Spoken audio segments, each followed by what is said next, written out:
后来继续来到高雄的寿山动物园，有一个巡逻员的机车，这个车厢袂记得锁，结果车来到台湾山沟，车久人红，甲车厢的物件是车架乱七八糟，如苍苍。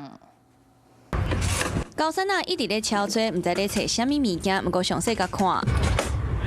因徛伫路边的机车顶敲车厢内底的物件，无论是喙暗手套，也是雨伞，拢互搭伫涂骹。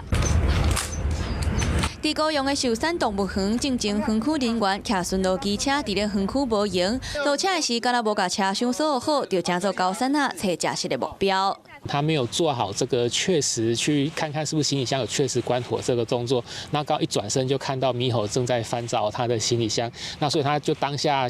想说赶快把这个画面赶快把它录起来，然后可以分享给民众来注意这个状况。等来到现场，园区外口有袂少高山啊，骑机车的游客拢会提高警觉，甲车停好了后，拢会绑锁啊，或者是放棍啊，避免受灾。啊，为什么要安尼做？啊，咧搞真搞咧，给你现地啊，现客啊。猕猴它不会有说冬季呢没有东西吃的问题，他们其实山上还是有非常多当季的植物资源，他们可以去吃的。有些车厢没有锁好，他就会发现说，里面有一些食物可以吃，所以他们就会去翻找。那建议大家呢一定要详细的检查车厢，把车厢锁好锁紧。专家提醒民众，若是看到狗仔灯，就尽量保持，莫干扰，莫吃，莫接触，嘛莫凊彩甲因赶，避免惊扰到因互攻击。